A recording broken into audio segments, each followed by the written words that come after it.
Good morning students. आज हम लोग पढ़ेंगे, बहुत ही इंपॉर्टेंट टॉपिक है, दैट इज एपोमिक्सिस। ठीक है, तो apomixis and polyembryony, it is very important topic. यहाँ से क्वेश्चंस बनने ही बनने, हर एक साल क्वेश्चंस यहाँ से आते हैं।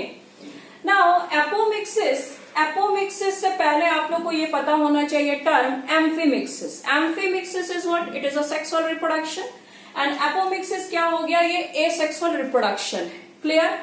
तो एक्चुअली एपोमिक्सिस को समझने से पहले हम लोग कुछ एक पॉइंट को समझते हैं। जैसे अगर हम किसी भी फ्रूट में सीड देख रहे हैं तो seed is a product of sexual reproduction. Seed तो प्रोडक्ट है किसका? सेक्सुअल रिप्रोडक्शन का प्रोडक्ट है। But there are some fruit in which the seed is present but it is not a product of sexual reproduction, it is a product of asexual reproduction. तो बोलोगे ये कौन सी बात हो गई? तो there are some plant like Asteraceae and grasses, there are some plant which has evolved mechanism, उसके पास एक evolved mechanism है which can produce apomictic seed. उसमें भी seed present होते हैं, but the seed is what? It is a apomictic seed. नहीं समझ में आ रहा है? इसको और क्लैरिफाई करते हैं हम। नाउ एपोमिक्सिस क्या हो गया कि सीड इज प्रोड्यूस्ड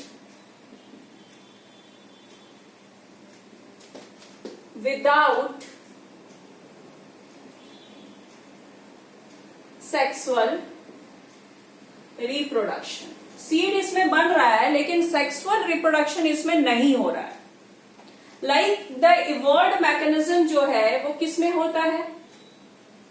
एस्टेरियासी, एग्जाम्पल याद रखने हैं। ग्रासेस है ना, इसमें इवॉल्व्ड मैकेनिज्म है, इवॉल्व किया हुआ है, इवॉल्व्ड मैकेनिज्म टू प्रोड्यूस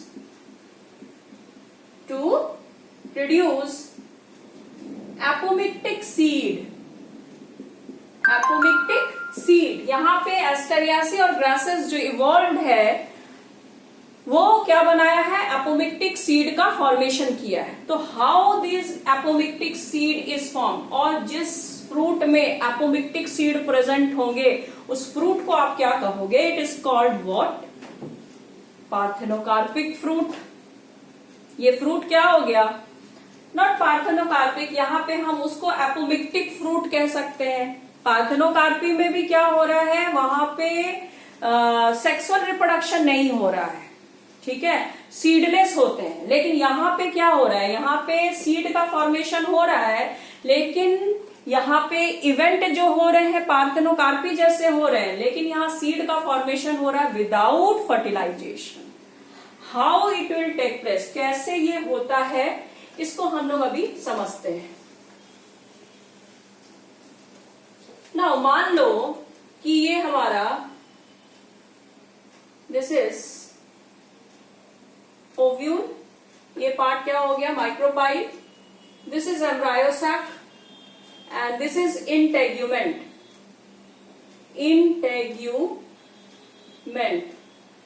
ये दो इंटेग्यूमेंट यहां रिप्रेजेंट किया गया है।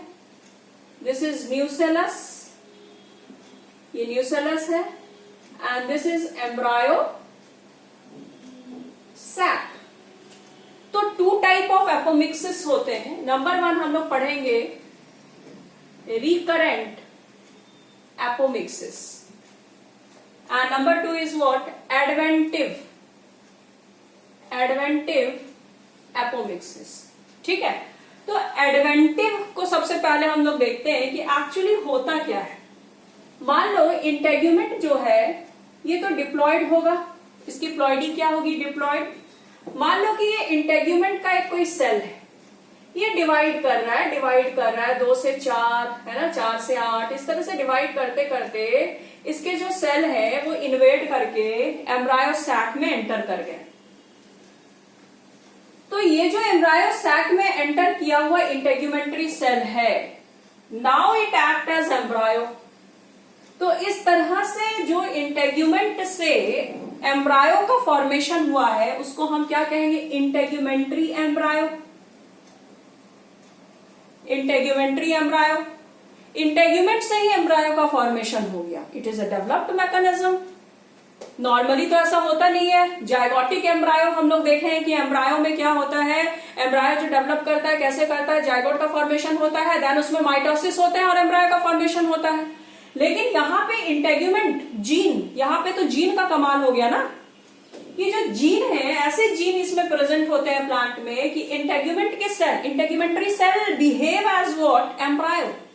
Means whenever it enter into the female gametophyte और एम्ब्रायो सैक, जब ये एम्ब्रायो सैक के अंदर एंटर करेगा, then it will form what, embryo. ये एम्ब्रायो का फॉर्मेशन करता है। Embryo is what, it is a diploid. Number 1, एक तरीका तो ये हुआ। नंबर 2, अगर हम न्यूसेलस को लेते हैं, एम्ब्रायो सैक के चारों तरफ जो टिश्यू है that is a nucellus, it is also diploid, it is ploidy level क्या हो गया, डिप्लॉयड। अब इसके जो सेल है, मान लीजिए ये सेल है, ये भी डिवाइड करके ये कहां पे एंटर कर गया, एम्ब्रायो सैक के अंदर। जब ये एम्ब्रायो सैक के अंदर एंटर कर गया, देन व्हाट, ये भी एम्ब्रायो का फॉर्मेशन कर लिया। तो इसके एम्ब्रायो को हम लोग नाम देते हैं न्यूसेलस एम्ब्रायो।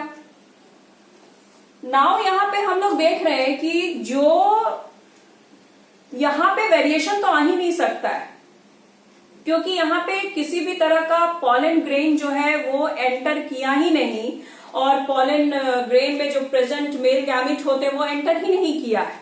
यहाँ पे उसी के सेल हैं, वही डिवाइड करके एम्ब्रायो का फॉर्मेशन कर रहे हैं। तो इस तरह से एक एम्ब्रायो सैक के अंदर में वन एम्ब्रायो, जो कि जायगोटिक एम्ब्रायो का फॉर्मेशन होना चाहिए, यहाँ पे बहुत सारे न्यूसेलस के सेल, इंटेग्यूमेंट के सेल, वो सारे क्या बना रहे हैं, एम्ब्रायो सैक में एंटर करके एम्ब्रायो का फॉर्मेशन कर रहे हैं। तो देयर इज नो वेरिएशन, वहां पे वेरिएशन आने का सवाल ही नहीं उठता, क्योंकि उसी के सेल क्या बना रहे हैं, एम्ब्रायो का फॉर्मेशन कर रहे हैं। तो there is no need of variation, यहां तो वेरिएशन होना ही नहीं है। नंबर 1 हम लोग जो पढ़े हैं अभी एडवेंटिव टाइप का पढ़े। Number 2 is what, recurrent. ठीक है, रिकरेंट में क्या होता है, रिकरेंट में क्या है कि स्पोरोफिटिक सेल जो होते हैं या मेगास्पोर मदर सेल जो होते हैं वो डिवाइड करके मेगास्पोर नहीं बना रहे होते हैं, वो डायरेक्ट एम्ब्रायो का फॉर्मेशन कर रहे होते हैं। तो उस तरह से जब एम्ब्रायो का फॉर्मेशन होगा तो it is called what, recurrent type of apomixis.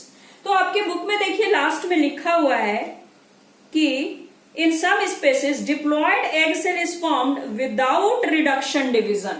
Diploid egg cell का अगर फॉर्मेशन हो भी रहा है तो वहां रिडक्शन डिवीजन हो ही नहीं रहा है।